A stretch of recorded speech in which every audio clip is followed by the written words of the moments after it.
Hello, Misfits, and welcome. Today, we are continuing the solo adventure that I started a while ago, Tyrant of Zhentil Keep. It's been a while. I forgot what happened. I'm sure you forgot what happened. I've spent some time literally rewatching my own recording to try and remember exactly what happened. So I'm going to try to recap that for you guys. And we're doing this tonight instead of the campaign because, well, we took a week off. Most of my players, myself included, are pretty big Broadway nerds, so we normally play on Sundays, and the Tonys were Sundays. So I'm doing this instead to kind of fill the void there. So, all right, Tyrant of Zhentil Keep. The last time I was playing through this campaign, I took some notes. I was traveling, basically making my way to Zhentil Keep, and there's a lot that's going on. I made it into the city. There was like this fanatic priest guy, possibly worships Bane, which is not a good god.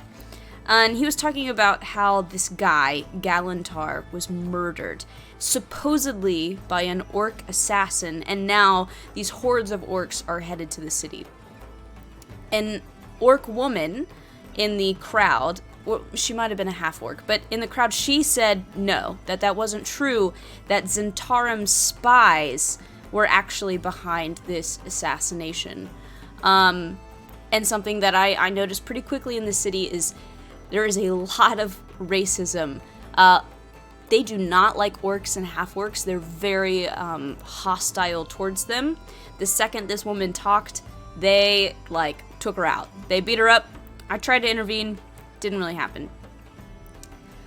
I went to a tavern, a bar next, and inside a few things happened. One, I found out that there is this horned specter that's haunting the city, or the ruined South City, so maybe just a little outside of town.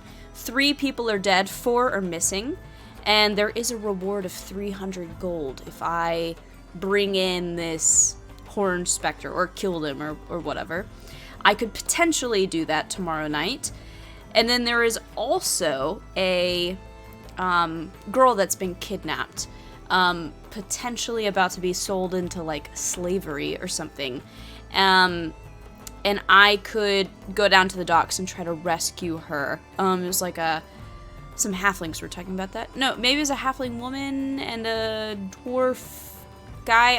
I can't remember exactly, but I could go rescue that girl, and I kind of told them I would help them. That might get in the way of dealing with the horned specter, but that might be the route to go.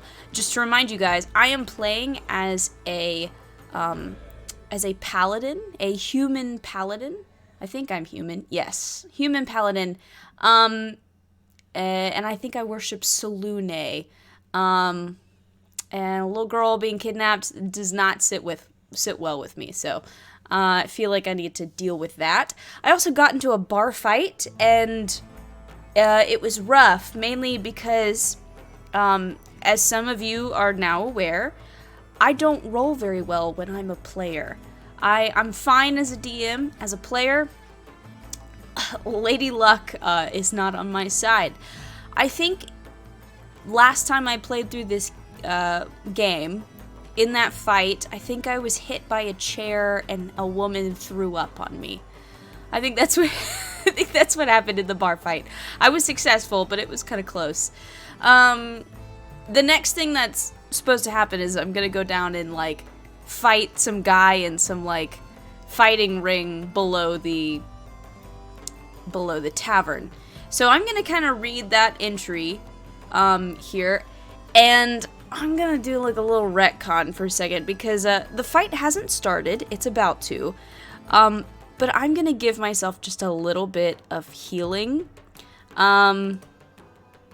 because I need it. I'm gonna give myself 8 points of healing.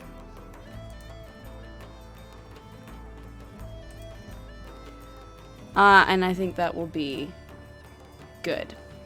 Yeah. Okay, so going down below. You walk to the back of the tavern and descend a set of stairs. From below comes the stench of body odor. Ale and pipe smoke. You emerge in a dingy little room, at the center of which is a hexagonal ring surrounded by ropes. You watch as a troll does battle with an ogre, neither of them giving an inch. The sounds of fists slapping against flesh fill the room to the raucous cheers of the crowd, who are loving every moment of this bloodfest. Finally, the ogre gets the better of the troll, beating him to the floor with a succession of vicious punches. Let's see. Someone rings a gong, and the referee enters the ring, waving his arms. Our victor, Screwtoe of Thar. The referee yells, lifting the arm of the ogre about a foot in the air with great difficulty. Now, our last competitor, who still has no opponent, Crom Daggerfist. Any potential challengers should now... Any potential challenger should know this is not a fight to the death. You are not risking your life here. Crom will reduce you to a bloody pulp, certainly, but he won't kill you. No! We'll leave the honor to the Black Network. There is a roar of laughter at this comment, and a bottle goes flying through the air, missing the announcer's head by a hair's breadth. Hey, settle down, you lot, he shouts half-heartedly, then takes a swig of ale from a large tankard that someone has just passed to him.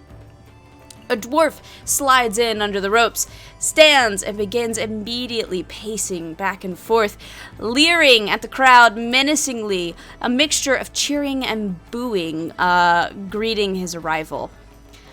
He has a shock of bright red hair and wears a belt lined with throwing daggers, as well as one long, menacing-looking blade, a couple of fingers smaller than a short sword. The dwarf starts berating the punters, most of whom are quite drunk. So, none of you cowards are willing to face me? I suppose I'll take the 150 gold myself then. Drink it away upstairs! Sorry for the accent, I know it's abhorrent. As Crom turns his back to you in order to abuse the other half of the room, you step forward and make a signal to the referee, who nods at you and motions you to enter the ring. It's on. All right. Roll initiative for yourself and for Crom. I will be the yellow die and Crom will be clear. 14, 15, 16 for me. And Crom got 8. Okay. Okay, I'm just reading. I'm reading and double checking. There are some combat notes that I'm supposed to use. I'm kind of nervous, guys. I'm not gonna lie. All right. Here we go. Oh, I'm gonna change the music first, actually. All right. It is my turn first. Here we go. 5, 10, 15, 20, 25. All right. I am gonna move up all the way. Ooh. Okay, and I'm gonna go in two-handed with my long sword. All right. The yellow die worked well for me before, so we'll try it again. And that is a 17 to hit. What is your AC, my friend? That is a hit. Thank salute. And that'll be 1d10 plus 4. And you know what? I think I might channel... Is it channel divinity? No. Divine Smite. Okay, I'm gonna Divine Smite. Alright, first D10 plus 4. 6 plus 4 is 10. And then an extra 2d8.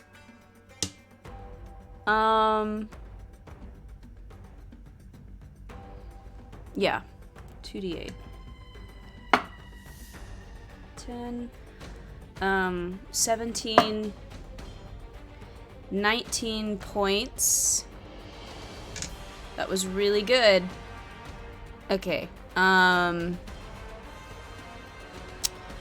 I should be keeping track of things. Gosh, I'm not used to being a player, and you know what? My group hasn't fought anybody in a few weeks.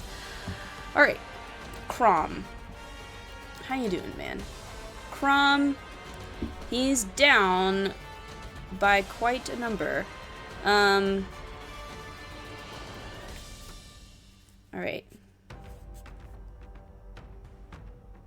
He only has 6 hit points left.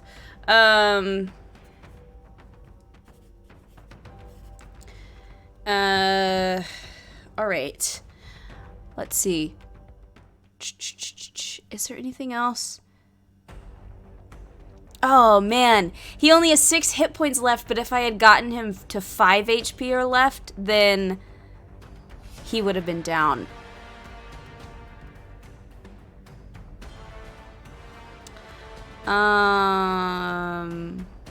Once per turn, if you or Crom moves onto or away from a square at the ring's edge, roll on the random effect table below. Oh, shoot. I did do that, didn't I? Man, I'm probably gonna get thrown up on again or something. 3. A spectator splashes beer on the floor in the space within the green rectangle? Passing in the space within the green rectangle. What green rectangle? Green rectangle. I'm confused. I'm just gonna assume that as I was leaving, one of those squares got splashed with beer, and that's bad. Alright, so I just dealt him a pretty heavy blow. The Dwarven Warrior looks you up and down and laughs. Is this the best you could find? I'll make short work of this poor fool. Yeesh. We'll see. We'll see. Apparently, I think to myself, noticing how he is dressed and what he looks like and stuff, I think, why isn't this dwarf better armed, you think? But you won't be bringing it up. 150 gold? Yeah, I don't want to get in the way of that potential reward. You look back up at his face, which is extensively scarred in grimace, as Crom cracks his mouth in malice, revealing rows of rotten teeth. Ooh, what a fun guy. Alright, it is his turn to attack me. Let's see. I'm within 25 feet of him, so he's going to be making... Oh, great. It is poisoned. He's going to be making a melee attack using the Black Poison Dagger. Awesome. Sure. Alright. I just critted against myself. Oh, no. I critted against myself with a poison dagger. Oh my god. Okay. Well, he definitely hits me. Now, it is only a d4. We do crits a little differently at my table. We do them kind of like Critical Role, where we double the amount on the die and then add the modifiers afterwards. I know everybody does them a little differently.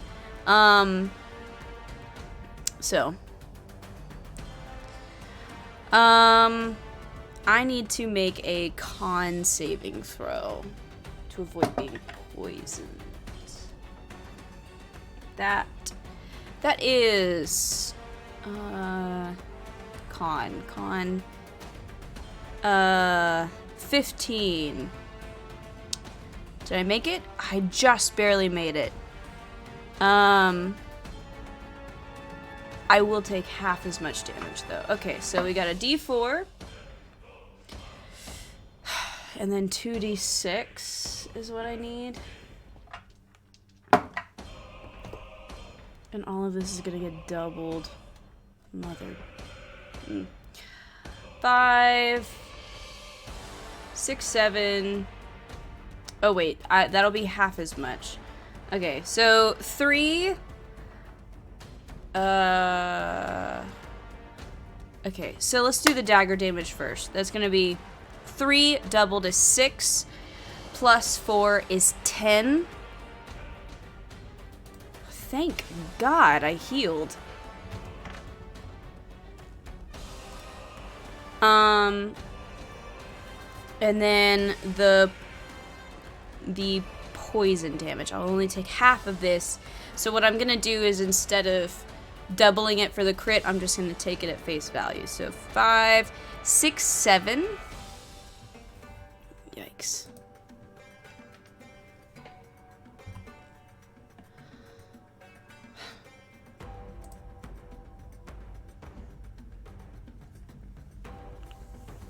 That puts me at 5. That puts me at 5 HP. That means I lost the fight. Whoever is reduced to 5 HP or less first is the loser. God damn it! I was so close. If he hadn't have critted. God. 1 hit point. He's at 6. I go to 5 first. I'm so mad right now. I am so mad. I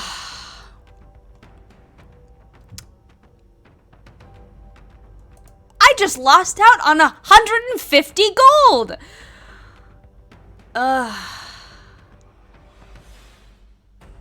If Crom reduced you to 0 HP, or 5.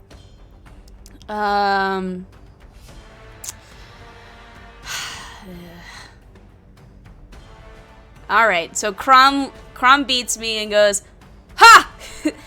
Next time, Pedrick, try harder to find me a worthy opponent." You hear Crom bellow as he leaves the ring. He tosses you a few coins, which land about your head, as you lay beaten and spent on the canvas. Buy yourself a drink, mate. Or he'd probably say lass. He laughs as he disappears into the crowd. Slowly, you pick yourself up and, licking your wounds, make your way back to the tavern.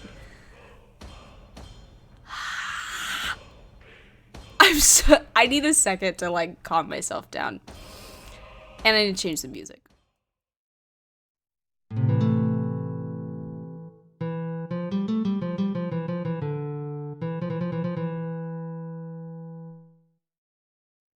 Okay, let's return to the game. I've calmed down just a little bit. I'm still mad, but it's fine. Okay. The crowd in the Scoundrel's Tankard is quickly thinning, heading home. Soon, there are only a few people left in the bar, talking quietly over pints of ale. Those who witnessed the pit bouts are filtering up from downstairs, loudly discussing the merits of various champions as they leave. You realize that it grows late, and you'll need to go find somewhere to stay for the night. I'm so mad. My players are going to get a kick out of that. They're going to find that hilarious. Man, alright. Night is now falling, and you start walking towards the market square, checking the main thoroughfare and side streets for suitable inns. As you walk down one street that leads off the main street, that sentence was poorly structured. You see a small figure slumped on a stoop, taking regular swigs from a whiskey bottle. Okay, thank God. They're drinking. They're not dead. As you pass, you catch sight of a halfling's face, and he looks absolutely miserable. You bid him a good night, if only to try and cheer him up a bit. Is it? He replies miserably. Been a while since I had a good night. Anyway, fare thee well, stranger. Yes, I'm gonna... Okay, do you stop and ask the sorrowful character what troubles him, or do you continue on your search for accommodation? I'm gonna ask him what troubles him. You ask the dejected halfling why he is so miserable. Through a thick and drunken haze, he peers up at you as if struggling to understand. At first, it was just... Wait, am I looking at... Oh, okay. Why am I so sad? He replies. I'm ruined, my friend. Absolutely ruined. My business is in tatters. You sit yourself down and question him further. Slowly, you manage to coax the full story out of him. The halfling, whose name is Wendell Wheatfields, he runs Wendell's Essential Victuals? Wendell's Essential Victuals. That's a mouthful, Wendell. I think we need to rebrand. Selling meats, vegetables, dry grains, and other items to various hospitality establishments across Zhentil Keep. I keep the whole city fed, he boasts at one point, but Wendell tells you that thieves have been pilfering his goods for some weeks now. At first, it was just a pack of grain here and a crate of potatoes there, but lately, they've been taking more and more. And just last night, they cleaned me out completely. Everything gone. I have the capital to restock my inventory. Wait, I have the capital to restock my inventory, but I can't go on like this. Sorry. Should have worn glasses instead of contacts. Be far easier to read. You discover from Wendell that he keeps all his goods in a cellar, selling from his shop front upstairs. Customers walk in off the street, and the doors are triple locked every night. There were never any signs of forced entry, which led Wendell to think that someone could be using magic to teleport in. But he soon dismissed that idea. Teleporting in to steal potatoes and flour? Why would anyone bother when there's a bank 2 doors down? It's a good point, Wendell. Wendell takes a long swig of whiskey. Maybe it's an inside job. Then I found it, he says, turning to meet your gaze, and he wipes his mouth with the back of his hand, now very drunk. Or rather, my friend Ortner found it. Found what? You ask. A secret tunnel. Secret tunnel! Leading down. Stairs beyond. He pauses, shaking his head. Who knows what's down there? Thugs, most likely, stealing from my storeroom and reselling it on the black market. Black market potatoes. You ask him if he'd informed the city guard. Wendell laughs. The Zhentiler? He laughs derisively. Derisively? Who knows? They're no help, especially not to a small-timer like me.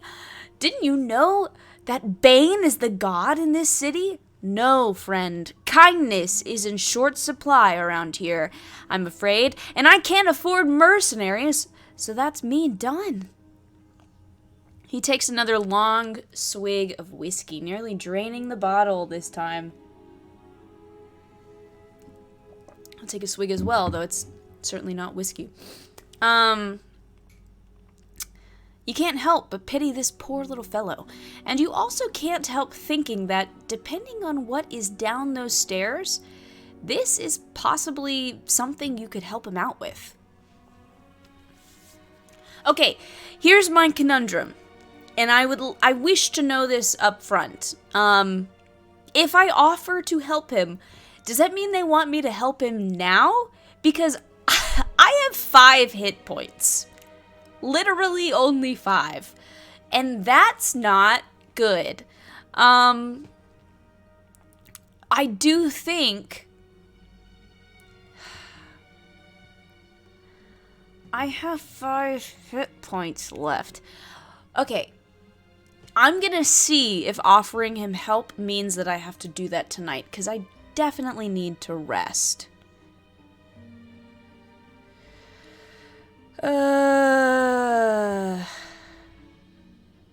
Okay. You tell Wendell Wheatfields that you would be more than happy to check out what's at the bottom of those stairs for him. You've seen enough oppression already in the Moon Sea to last your lifetime. It's time someone showed a little humanity around here. Wendell buries his face in your chest and throws his arms around you, sobbing profusely. "Oh, thank you, friend," he bawls. "You have no idea. I can't even face my wife anymore. This has nearly done me in. I'll give you whatever I can." Whatever you can? Oh, Wendell, be careful with your words. To insist that Wendell lets you perform this service for free. No, absolutely not. I want to be paid, sir. Wendell says that he can probably manage about 75 gold for you, but the rest he simply must keep as capital to purchase his next lot of stock. He actually has a smile on his face now at the prospect of you helping him with his problems, and he embraces you warmly. If you change your mind and decide to offer your services to him for free, go to 416. No, I want money. Otherwise continue. So nice to meet someone from outside Zhentil Keep, he says. You've convinced me now. At the end of this year, I'm selling up and moving to Loudwater. Or Melvant, perhaps. I've had enough of this place. Wendell gives you directions to his place of business and asks you meet him there 3 hours after the close of business tomorrow night. Why is everything happening tomorrow night? I have to save that girl. Can I do all these multiple things at once? I really hope so. Okay, hang on. I need to take note of this quest. It's called Help Wendell. I mean, I'd love to help the guy, but, like, that girl was captured. Gosh. Maybe I can do that before. Okay, let's continue on. You walk the streets of Zhentil Keep looking for somewhere to spend the night. Make an investigation roll. Okay.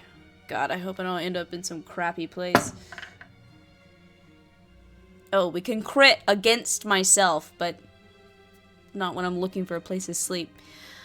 Investigation. Man. Ooh.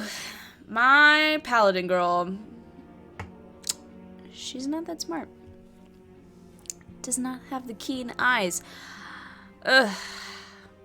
12 minus 1. 11. If you score 1 to 10, go to entry 56. If you score 11 to 20, go to 313. Thank you, Salune. A light drizzle settles in as you walk, directing yourself towards the middle of town, just near the market square, where a few merchants are packing down the last of the tents. You find a nice-looking inn named the Zhentil Arms. Pushing your way through an ornate wooden door, you enter a busy foyer where travelers wait to be shown to their rooms. Eventually, an elderly elf approaches you, key in hand. Rooms are 5 gold pieces a night, he informs you with a smile. Show you to your room? Yes. What do you choose to do? Respond, that would be lovely, thank you. No thanks, I might look somewhere else. 5 gold, I can, yeah, I'll take it. Yes. Deduct 5 gold for your night's stay. I will do that. Inventory. -5? Remove. Thank you. Alright. The elf shows you upstairs to your room, which is well appointed. A 4-poster bed is covered with plush blankets and silk sheets, and a bath at the side of the room already has several steaming pails of water sitting beside it, waiting for your arrival. It's the little things that count, you know? You are certainly getting your money's worth. The elf bids you good night and leaves the room. Quickly, you strip off and fill... Quickly, you strip off your clothes and fill the bath and have a long, hot soak, washing away the dust and cares of travel. You dry off and get half dressed, ready for sleep. On the bedside table is a platter of fruit and sweetmeats and a rolled parchment. You untie the parchment. It is a map of Zhentil Keep. You lie down on the bed and study this, thinking about the areas of the city that you will visit tomorrow. See map 1 in the maps booklet, map entry 1 in the adventure book. Slowly your eyes droop and you fall into a deep slumber. Regain your hit points from this long rest. Thank God. Long rest. Yes, please. Okay, good. You wake in the morning. All right, we'll do that in a second. I'm gonna look at the map, actually. I very much like to look at the map. And I believe this is said map, so let's look at it.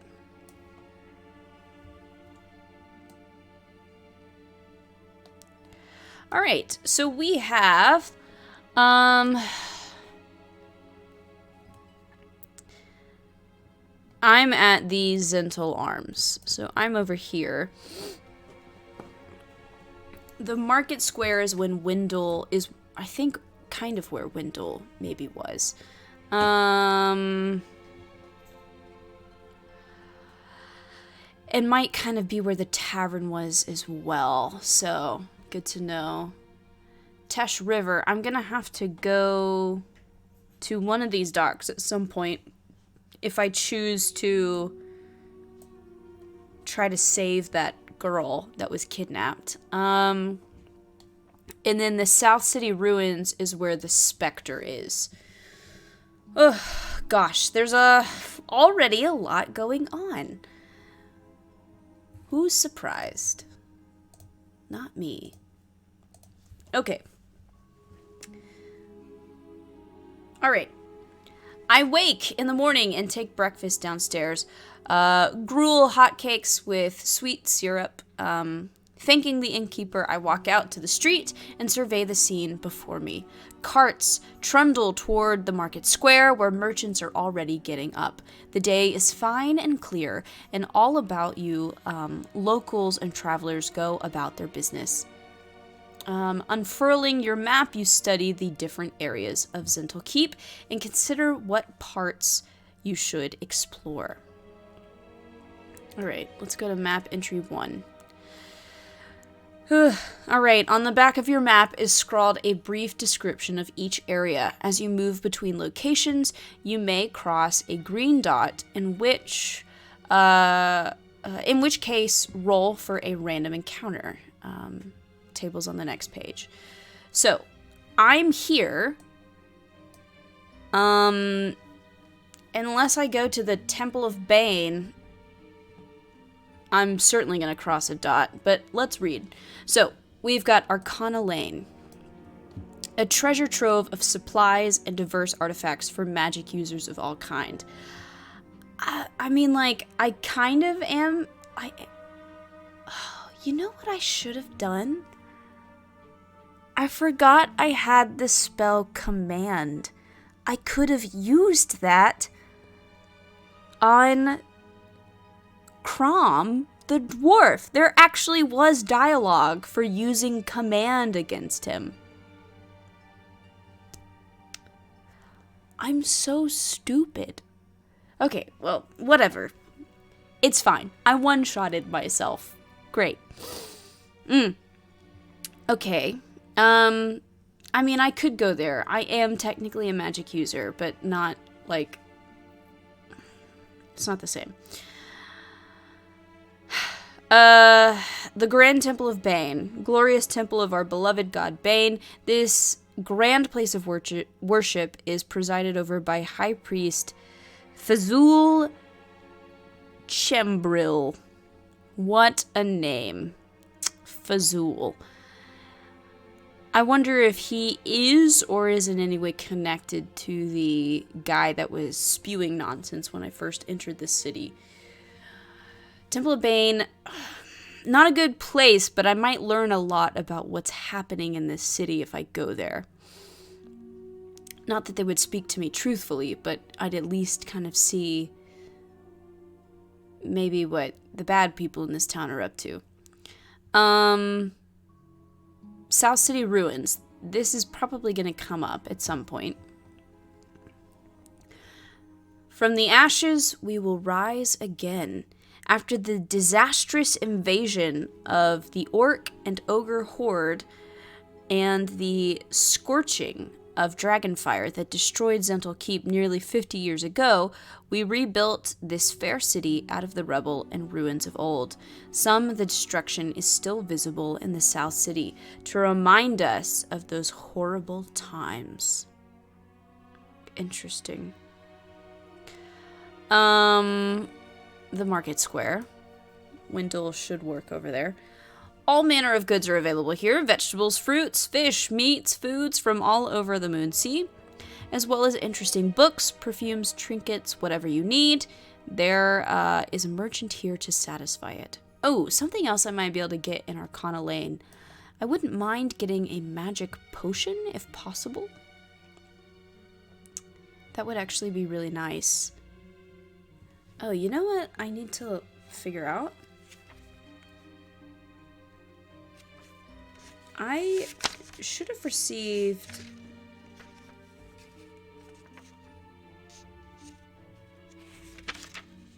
a lot of money for my last quest. When I saved that boy, I think it was like, I don't know. I'll have to look that up. I'll look it up in a second.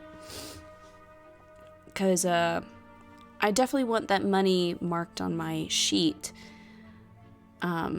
So that I can buy things. Zhentiler Barracks and the Common Quarter. I guess that's all down here. You can't visit, but it is marked. Living area for the glorious army of fighters tasked with defending our fair city. They live side by side with the poor of Zhentil Keep, as the barracks are situated alongside the common quarter and are conveniently situated near the ruins, so work on rebuilding the city can continue unharried. Okay. A Monitor Temple? I'm bad with the pronunciation. Not everyone is enlightened. Not everyone is as enlightened as the Zents. This temple to the minor sun god and other gods in the Faerun pantheon is mainly placed here for outlanders, presided over by Eldar the Pious, novice priests formerly of Waterdeep. I should go check that out. On the map, you will see entry numbers pertaining to each area. You may visit these areas by going to the numbered entries, but each location takes time. 1 progress point per location. You will have time to visit 4 locations before nightfall. At any time, you may choose to conclude the day's business in Zhentil Keep and return to the inn where you stayed last night. Okay. Cool.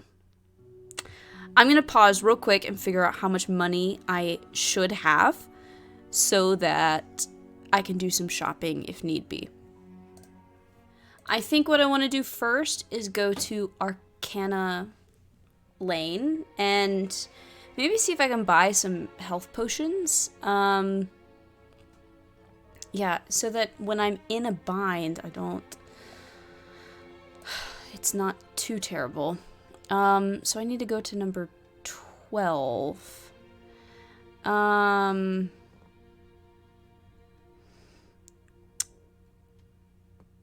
Going to the numbered entry. Okay, I'm gonna go to number 12.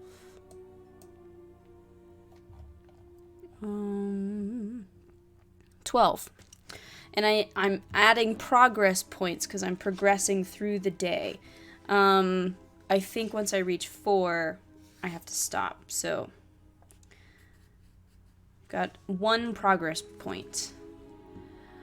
Add 1 progress point if this is your first time reading this entry. You cannot have more than 4 progress points. Alright.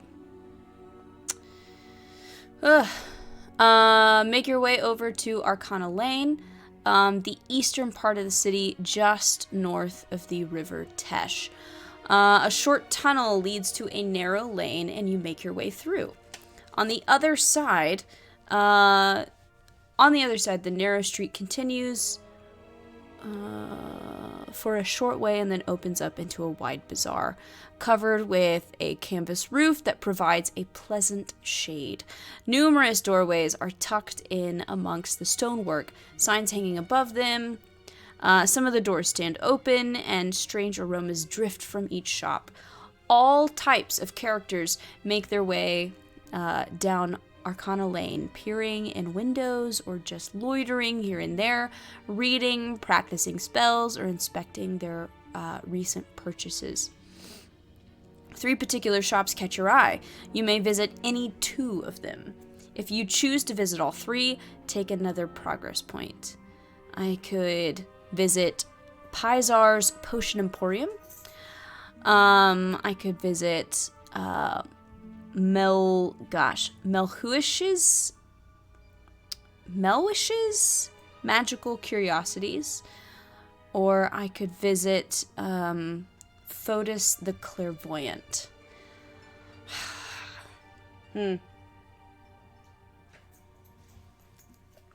Sounds to me like potions, potentially magic items,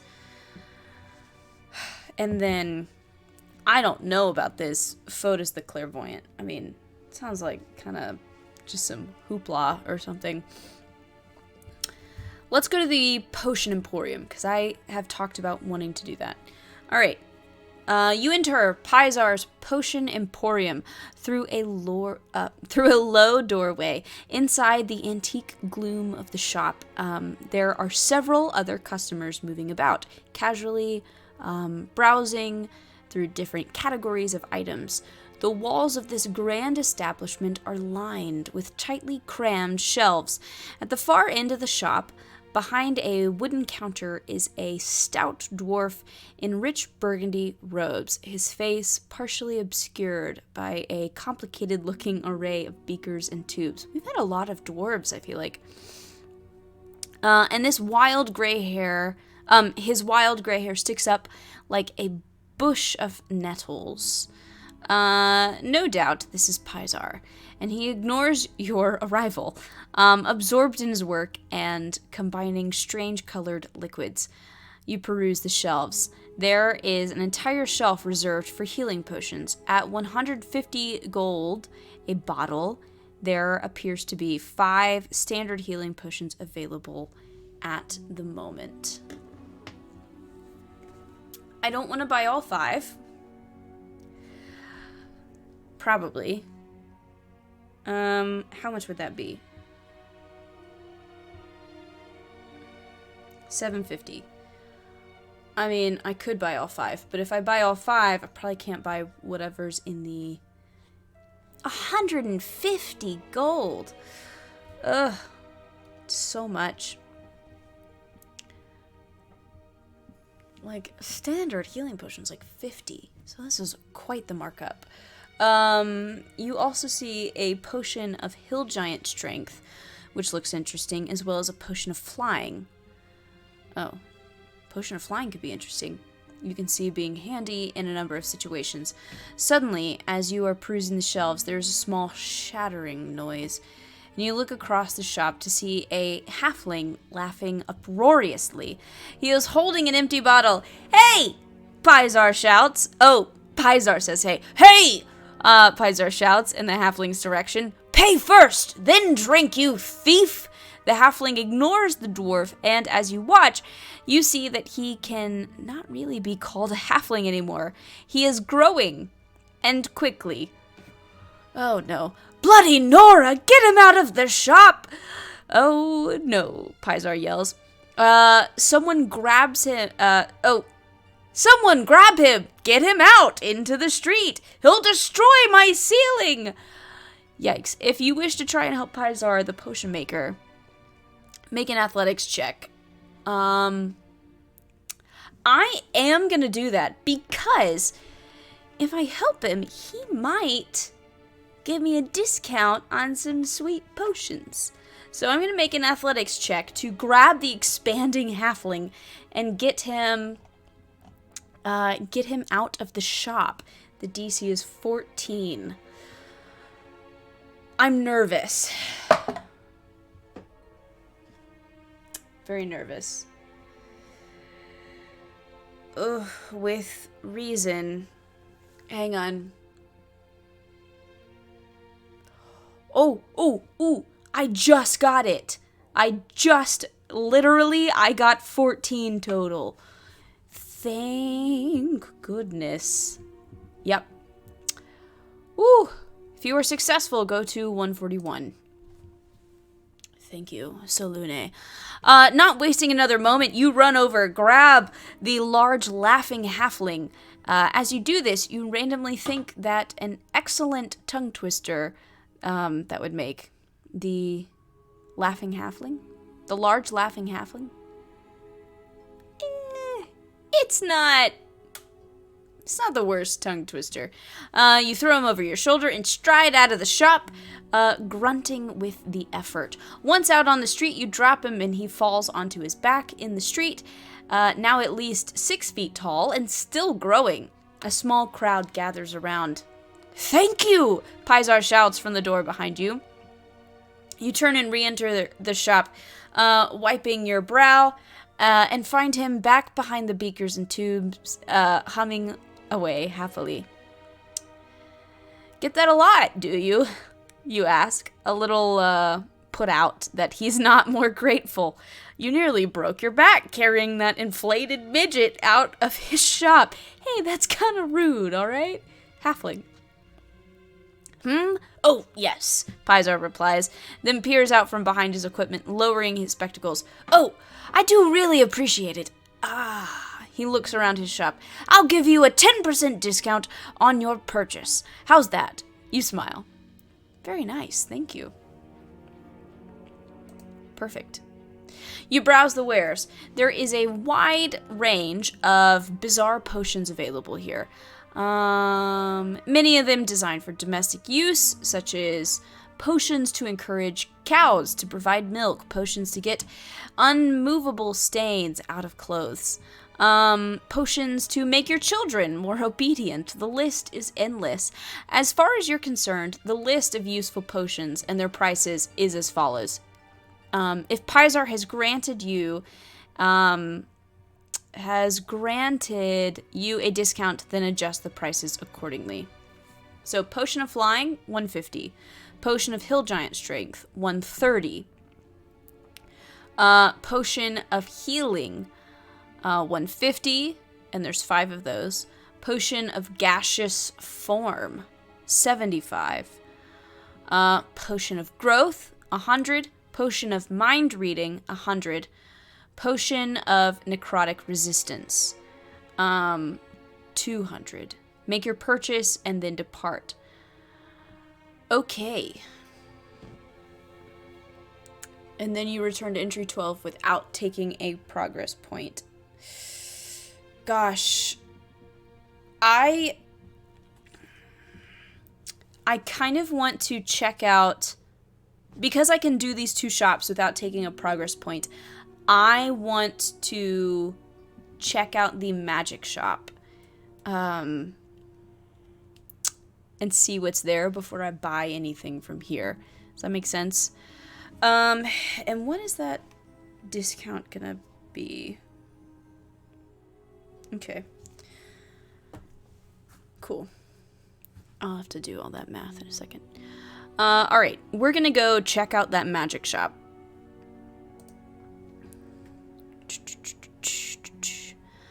Alright. Let's go to the magical curiosities. You pull open the door to, Melwish's magical... I'm not saying that right, but it's fine. Magical curiosities and enter.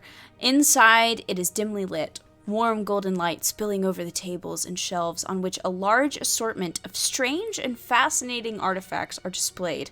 In the middle of the shop, you see an actual tree growing. The thick trunk of an ancient oak grows out of the floor and ascends upward and through the ceiling. At the far end of the shop is a set of stairs that turns and ascends to the upper floor. On a corner of a polished wooden banister is perched a small girl reading a book, who looks up when you enter. "Welcome, valued customer," she exclaims in the high voice of a 5-year-old. "How may I help you?" The girl, who never gives her name, begins showing you around the shop. Apparently, there is no sort of order here. The items are scattered about haphazardly, and finding anything is more or less luck of draw. The girl shows you one particularly large shelf filled with a random assortment of items. "This is our special item display," she says. "Have a look and see anything you like." You are unsure where Melwish is, and if he even exists, but the little girl is doing an excellent job of showing you around, and seems very friendly. The shop has a full range of spell components for every spell you could possibly need. If you need them, you can purchase components. You can purchase components from the store at a cost of 10 gold per component. In addition to that, the special items shelf contains the following items listed on the table below. Arrow of Catching Shield gives a +2 AC against ranged attacks. 1,800 gold. See, this is why I went to the magic shop. Dang. Boots of Striding and Springing can jump 6 times the normal distance. 500 gold piece. Decanter of Endless Water. Can produce endless water. Can also shoot it out like a geyser for bludgeoning damage. 400 gold piece. Elemental Gem can be used to summon an elemental. That could be nice to have a helping hand. Helm of Comprehending Languages. Self-explanatory. 450 gold. An Ion Stone. Oh. Dark Blue Rhomboid. Awareness. Can't be surprised. 1,250 gold. Yikes. Mace of Disruption. Useful against fiends or undead. 2,200 gold. I can't afford that. Spellguard Shield. Advantage on saving throws against spells. 5,000 gold. Wand of Magic Missiles. Hold 7 charges. Cast Magic Missile. That's nice. I like the Wand of Magic Missiles.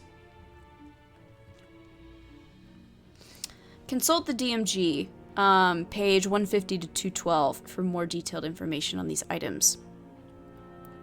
As you are perusing, the girl reaches up, standing on tiptoes, and takes a little wooden box down from the shelf of special items.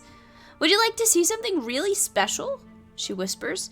"It's a challenge. If you can pass, you can get an enchanted ring, but you only get one chance to pass." She watches your face, waiting for your reaction. "It's quite dangerous," she says, matter-of-factly. "You could die." I could die? Wait. I could die?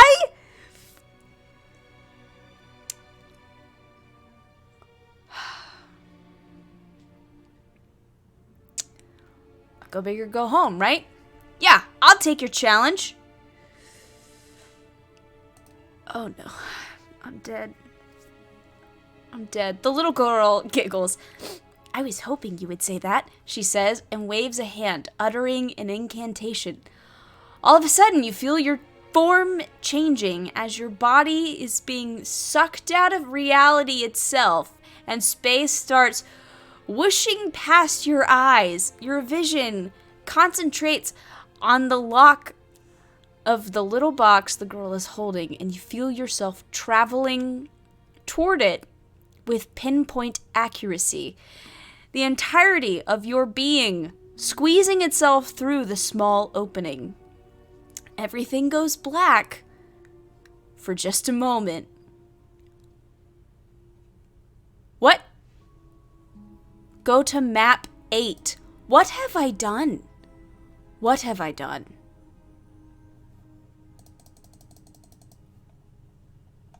What have I done?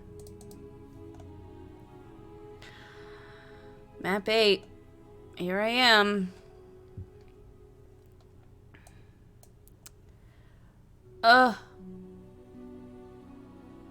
You awake in a spacious room with stone doors at the far end. Through the doors you can see a table, which is something small on it, right at its center. There's another table before you also, and on this table are three jars containing dust or powder of some sort. Each jar contains a different color dust. You remember the little girl's words. It's a challenge. If you pass, you can get an enchanted ring, but you only get one chance to pass. One chance. But what is this challenge? What is your next course of action? Explore the room more thoroughly, or go and look at the other table on the other side of these stone doors. Oh. Let's check the room out first. What have I done? You search all around the walls and floor of the ceiling of the room you are in. The only exit is through the next room with the second table. There is nothing in this room except the table with the three jars of colored dust. Aside from that, you find nothing. No other exits, no windows. It's as if you are shut in a tiny box. Then you realize you are. I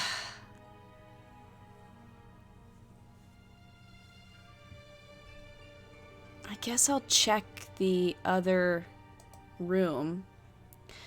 You make your way towards the open stone doors, beyond which lies a second table. As you get closer, you see that there is a small gold ring on the table.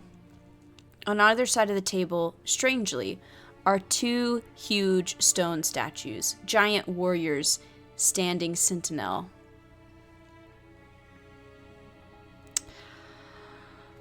I have a feeling that if I move forward and pick up the ring, those things are going to attack me. So let's check the dust out. You make your way back to the first room. Obviously, the challenge is getting that ring, but you don't really like the idea of fighting your way through those guardian statues. Yep. Exactly. Inspect the jars. You peer down and have a closer look at the jars.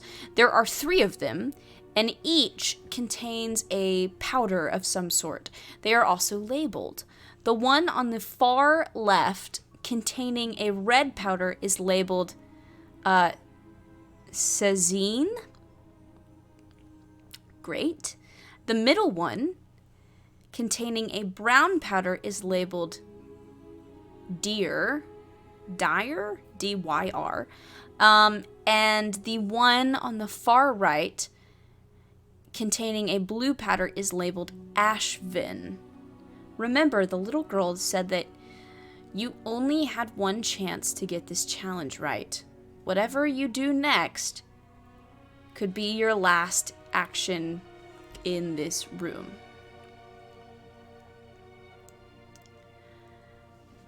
Ashvin, Sezine, Dyer.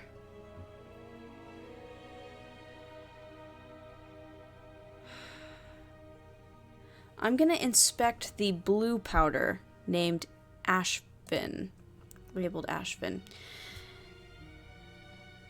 You take a little of the dust out of the jar. I think this is so stupid.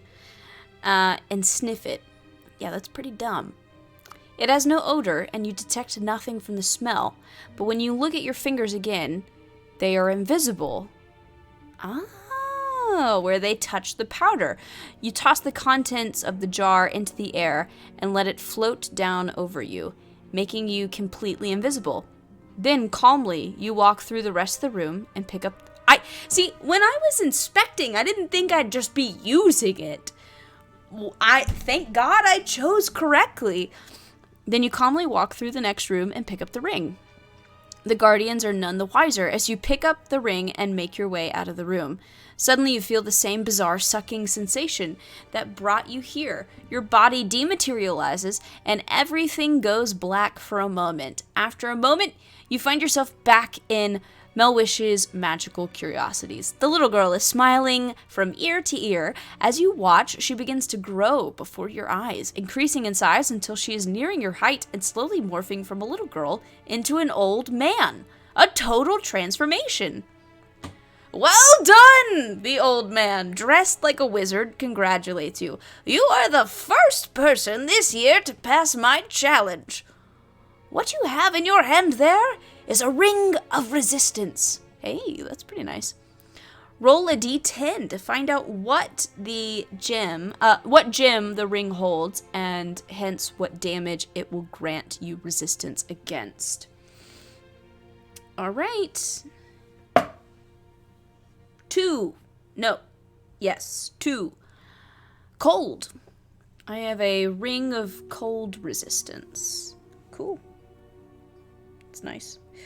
Then you may purchase any of the other items from the entry. After that, you may leave. I'm really interested to see what would have happened if I had chosen the other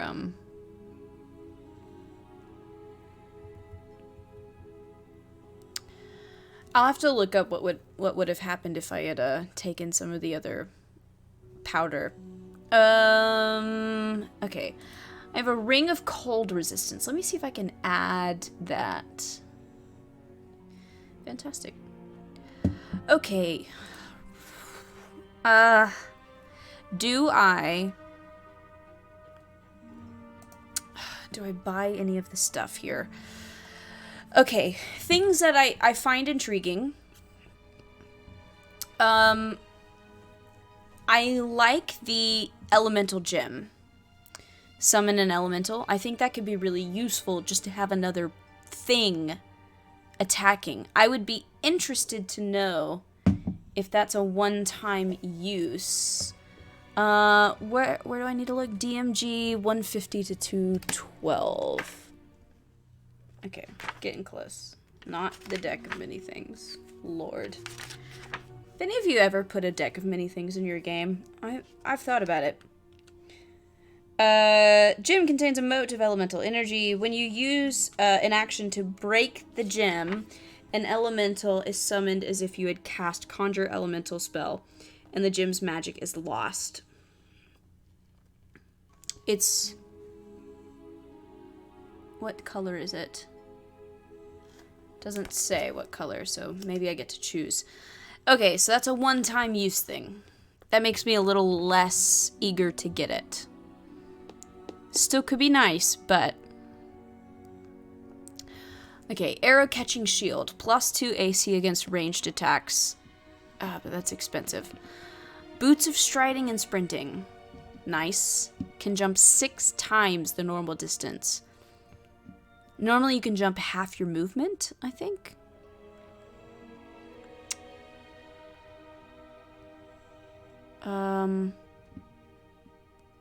No, maybe that's not right. Maybe it's only like 10 feet. I'll have to look that up.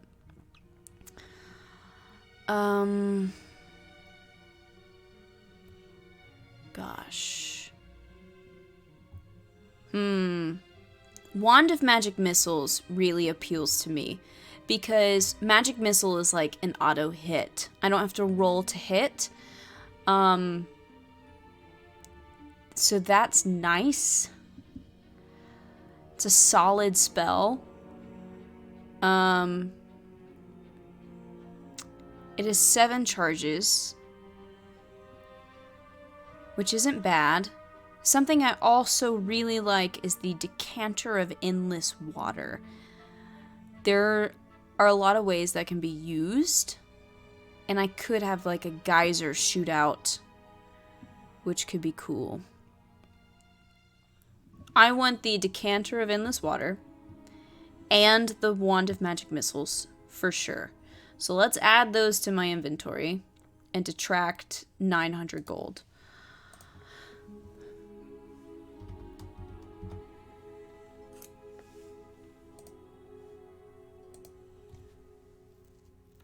This is terrible, but I don't know if a reward was mentioned for rescuing that girl. And I know Wendell can only spare 75 gold. But the Spectre is a 300 gold reward. So that's something to consider. Okay, I want the Decanter. And I also want the wand. Alright. Gosh. I'm gonna wait on the elemental gem. Maybe I'll earn some more money. I don't know. It's a one-time use. I'm pretty tanky. I'm gonna go back to 12.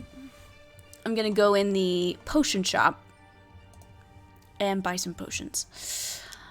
And I get a discount here, so let's deal with that. Alright, so we have Potion of Flying, which intrigues me. I definitely want at least 2 potions of healing. And I gotta remember I've got that discount, so... Okay, so Potion of Flying could be nice. Necrotic resistance could be nice too. I'm kind of worried about what I might run up against. How much gold do I have? I have 1110 gold right now. If I get 2 2 healing potions, gaseous form could be good for getting into a weird place. Potion of Flying could be super useful though. 450. Yeah, we'll add the gaseous form too. Why not? Alright. I have substantially less money now. Alright, I got 2 healing potions, Potion of Flying, and the gaseous form. So let me add all of those. I'm not going to go to the clairvoyant person. Let's go to the market square. You cannot have more than... Yeah. Alright, I think this would count as another progress point. So, strike 2. Alright. The noise of the market square is the first thing you notice as you approach. You hear dozens of conversations in a variety of languages and accents, and the density of the crowd increases as you approach. In this sizable square, surrounded by grimy gray buildings, long rows of stalls have been set up displaying a huge variety of wares. Merchants load goods and carts onto their stalls, and city folk browse the goods on display. A stray dog lapping at a puddle of rainwater glances up as you pass. Elsewhere, you get the occasional hesitant smile, a good day, or a nod. This is the warmest reception you've had the entire time since entering Zhentil Keep. I am not a rogue, so I have to go to entry 360. You browse the various aisles, getting a feel for the square. There is a lot on offer here. Some of it is useless junk, but some items are potentially quite useful. Make a perception roll. Let's see. What is for sale? Where is... Okay, there's my D20.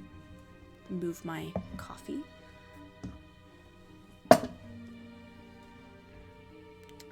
$19. That was really good. Go to 44. You make your way around the various stalls, examining the wares. You have time to briefly look at all of them, but you may only buy items from 6 stalls. Otherwise, you are eating into your next progress point. The stalls are described in the table below. Tertius... What? Tertius's unbreakable rope? The main product here is a giant spider silk rope. 100 feet coil and incredibly light at 2 pounds. He claims that the rope is unbreakable. Price is 5 gold. Endless candles, huge candles designed to burn for weeks. Very useful. Price 1 silver per candle. Tomelin's digging tools, spades, 1 gold. Shovels, 1 gold. Picks, 1 gold. Bigger wigs. Oh my, bigger wigs. All sorts of ridiculous and colorful wigs to make your noggin look bigger. Manticore mane wigs, 1 gold. Frazzled hag wigs, 1 silver. Golden maiden locks, 2 gold. Wow. Shadowdale mulled wine and cider. Bottles of exceptionally high quality mulled wine and cider, 1 gold per bottle. Dire rat traps. There's been a few of these critters sighted around the common quarter lately. Traps, 1 silver each. Dire rat. Those are big ass rats. Handcrafted door wedges. Ornately carved wedges at 1 gold each. A door wedge that costs a gold? Endless mirrors. Hand mirrors of 1 gold each. Small pocket mirrors at 1 silver each. Natton's noxious weed killer. This weed killer will get rid of any noxious plants for a low 1 silver per bottle. Edible animal treats for your home pet. Doggy treats, 1 silver per bag. Cat treats, 1 copper per bag. Horse treats, 1 gold per bag. Navigation kits. This kit contains a sextant, compass, map, paper, pencils, and other writing implements. A plumb line and looking glass. Never get lost again. 25 gold. It's tempting. Serrana's Sweets, candied hazelnuts, 1 silver per bag. Glazed cherries in syrup, 1 silver per jar. Oh my, there's lots of stuff here. Confections, toffee sugar lumps, 1 silver, yada yada yada. Wonderful as a gift. Dragon repellent. Better safe than sorry. 1 silver per bottle. Does it actually work? Doubtful, but the maker swears by it. It saved my life dozens of times while traveling through the spines. Works every time, he promises. Or your money back. Padrula's perfume.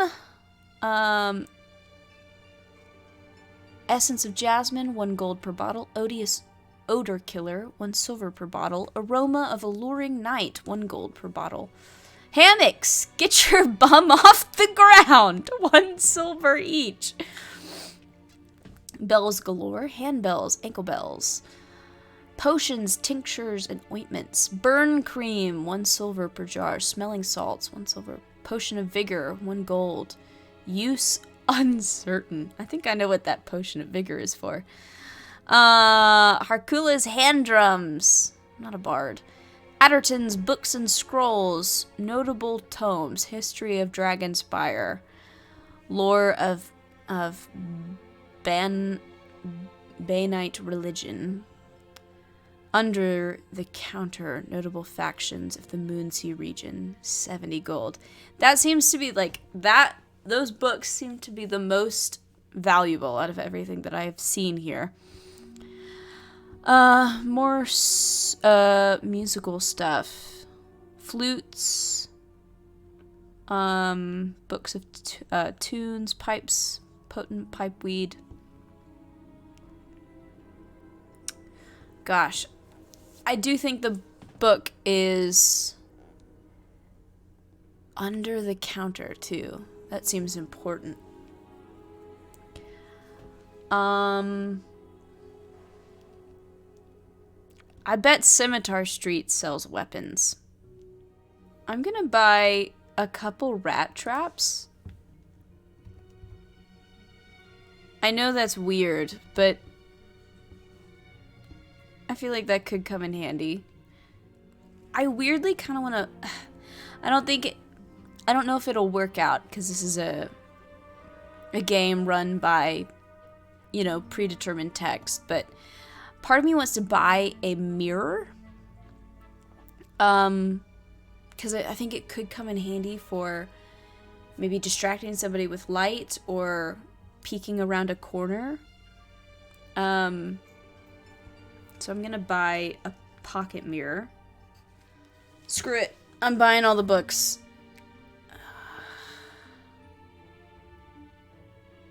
All of them? Yeah, I am. Rope could be useful, but I have rope. It's not unbreakable rope, but okay. I'm gonna get Weed Killer. It's my fourth stall. And then last, I'm gonna get the Dragon Repellent. It can't hurt. It's 1 silver. Technically, I can go to 1 more stall. No, I'm good. I'm good? I'm good. I'm good. I say, for the, like, millionth time. Okay, what's Scimitar Street? Yeah, we're gonna go to Scimitar Street. So, 86. That might be the last thing we do, I think. Got 1 more progress point. It's 3 total. Alright. This street is populated by adventurers of all races and all manner of characters.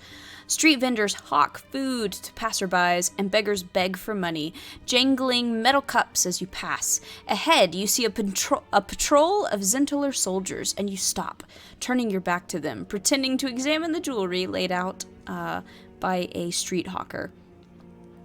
From what you have learned of the city, you decide it is probably best to not have your face seen about too much. Eventually, they pass and you continue past smiths, armorers, and weapon shops, all of all descriptions.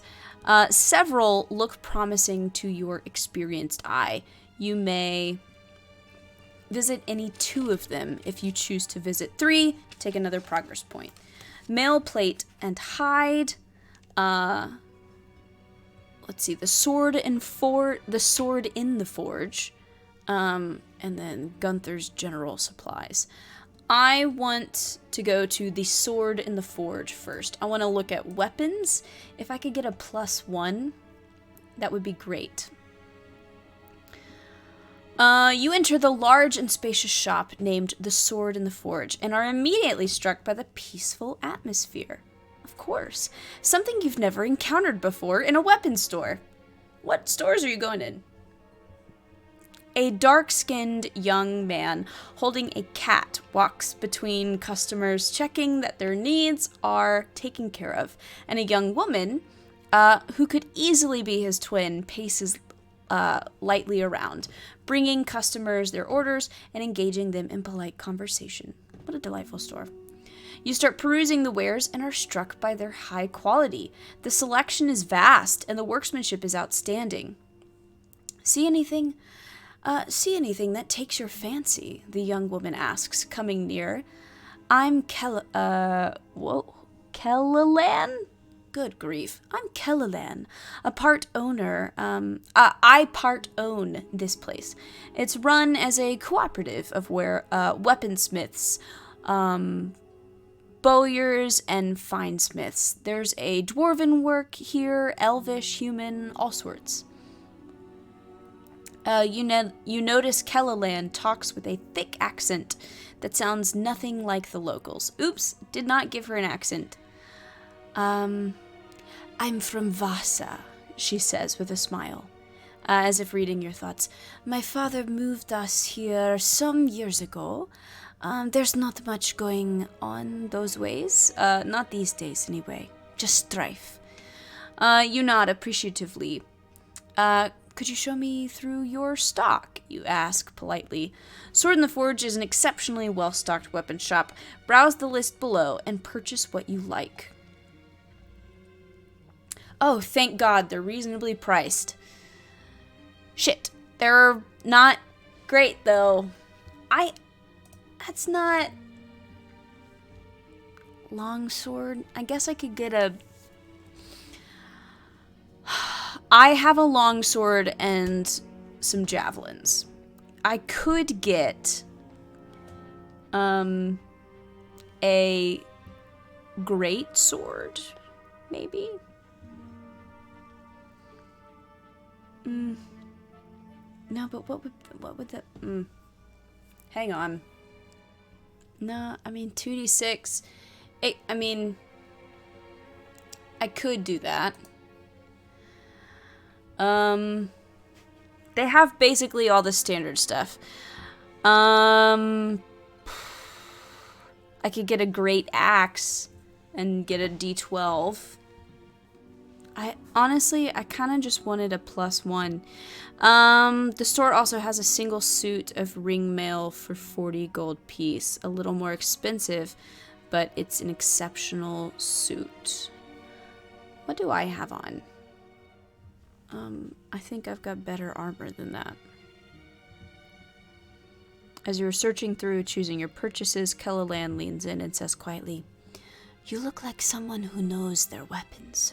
Would you like to have a look at what we have out back? There's a few special items." She gives you a coy little wink. Yes. Kellilan quietly leads you behind the counter and into a small room behind the main shop, which is cool and quiet.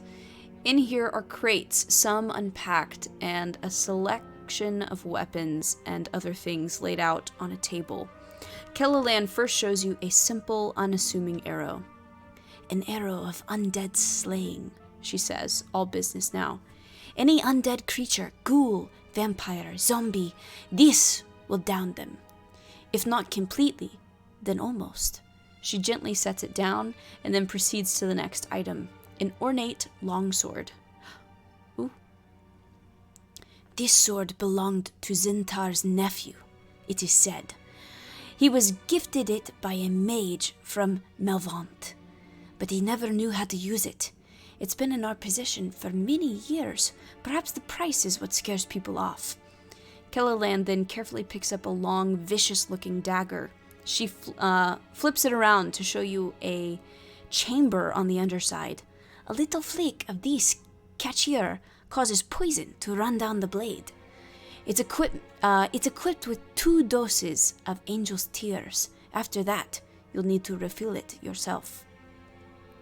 And this, Kellilan says, indicating a small sword, "belongs to a halfling famous in the area, Rune Blackwood."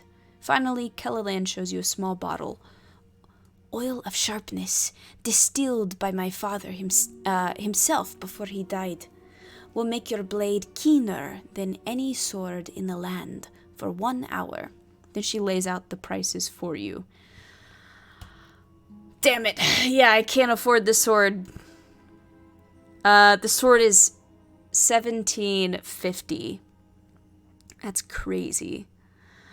I can't really afford any of it, honestly. I mean, honestly, I don't really need any of this stuff, so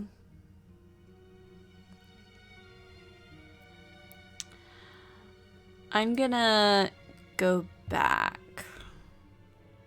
Mail plate and hide. Honestly, I'm pretty well protected. Like, my AC is 18. I don't know. I guess I could get full plate or something. We'll try it.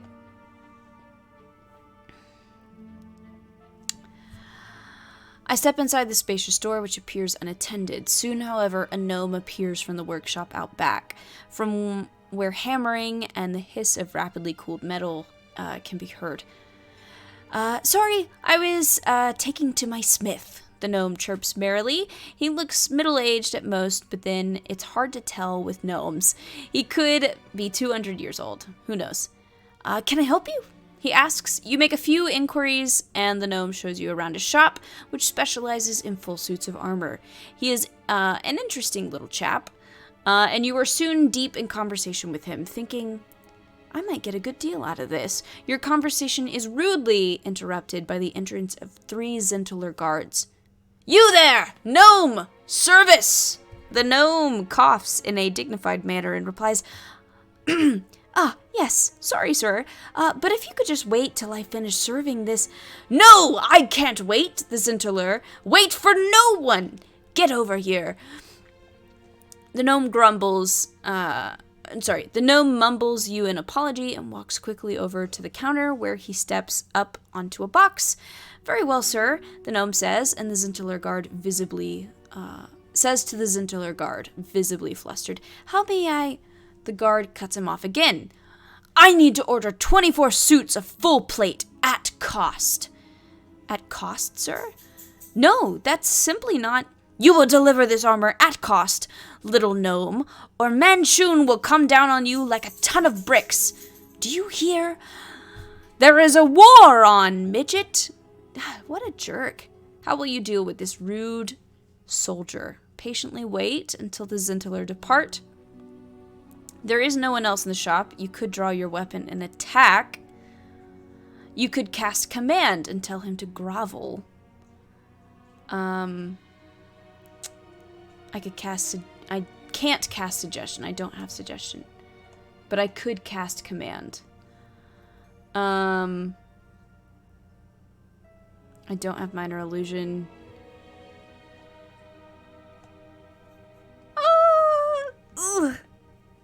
This is bad. Command? Like, I don't think I would personally command him to grovel. I think I would command him to leave or shut up. I can't just, like, try to talk him out of it. I can't just, like, intimidate him. Fine, I'll command him. Grovel, you command. And as if he is no more than a puppet that you control, the guard drops to the ground, arms outstretched, and begs, writhing miserably at the base of the counter. You stay well out of sight of the guard, who hasn't really noticed your presence, and they run forward to see if their captain is having a seizure of some kind. Eventually, having had your fun, you allow him to compose himself, and he stands thoroughly embarrassed. He mutters, "We'll be back," at the gnome and hurriedly leaves the shop, followed by his 2 lackeys. You come out from behind the shelves, feigning confusion. What was all that about? Weird, you ask, shaking your head. Anyway, would you mind showing me your wares, good sir? Wow. The gnome leads you over to his display area where full suits of armor are set up on mannequins.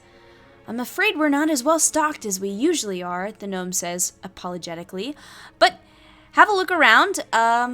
It's all good quality, and you won't find any better prices anywhere else in the Moonsea region. Browse the list below. You can make some purchases. Yada, yada, yada. Okay.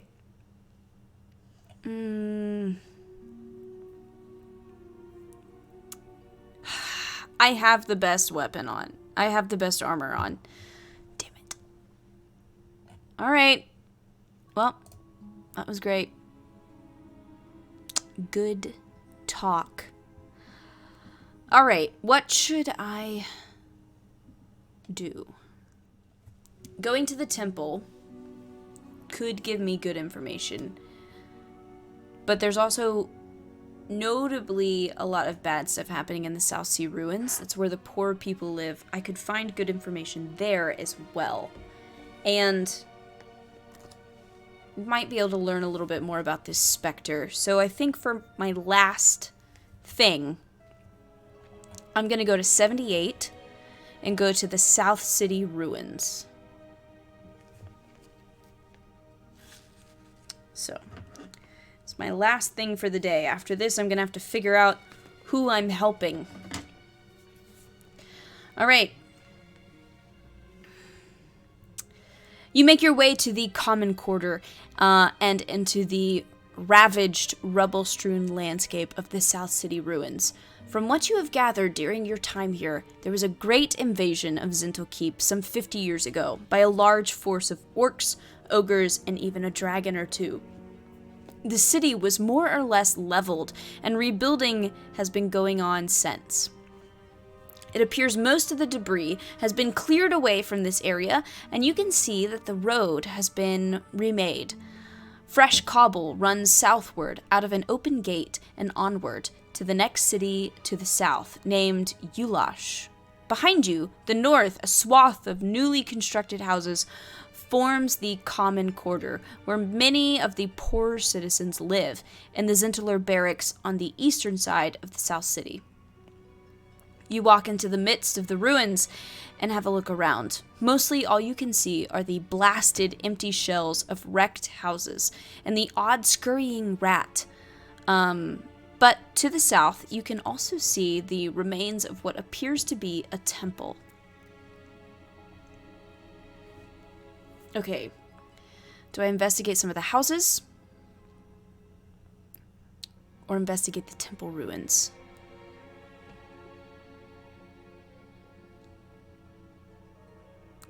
I'm gonna investigate the temple ruins.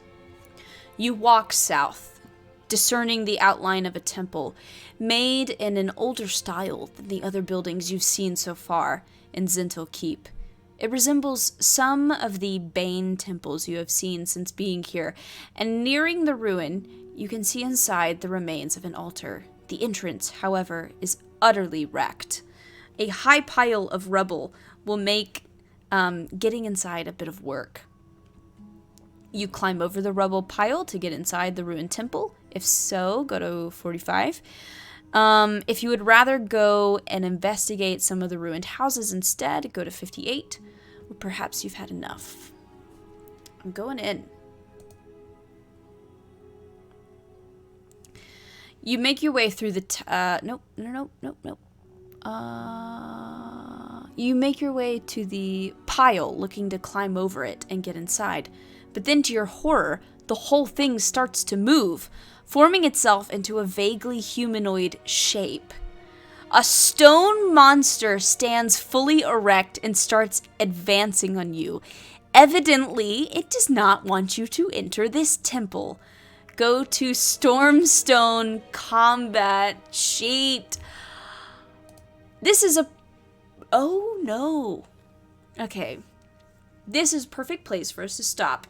I have upset some sort of stone being. Great. I'll fight that the next time. Oh my goodness. Sorry, so much shopping. Didn't realize it'd be a shopping episode. Might be. I one-shotted myself. That was great. And I rolled well and fought well, but I critted against myself. Interesting.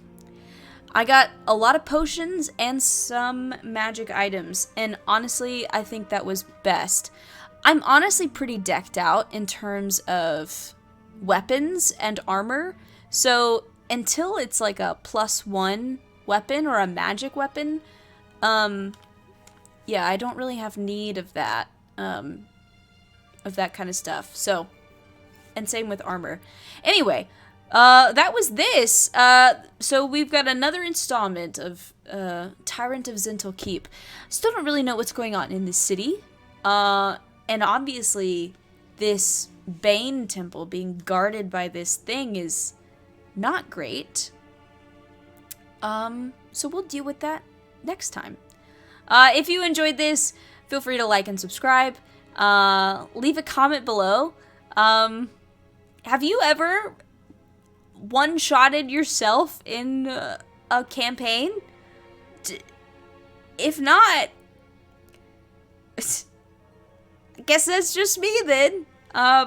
Gosh, if so, tell me about it, I guess. Leave a comment below. Yeah. Have a great weekend, guys, and I'll see you again next time.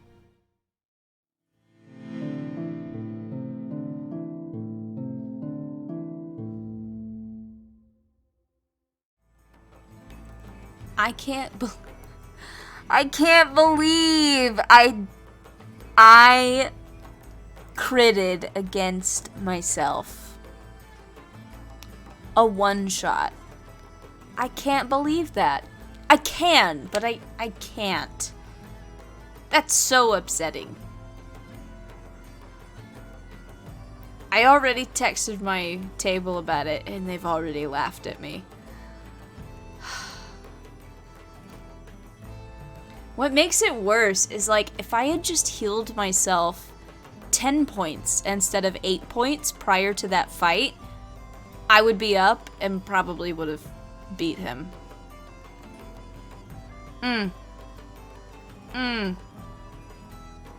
Wow. I'm not sure if I'll ever live down this shame. I legitimately had to, like, take a moment and collect myself. Gosh. Well, hopefully that doesn't happen to you guys. See you later.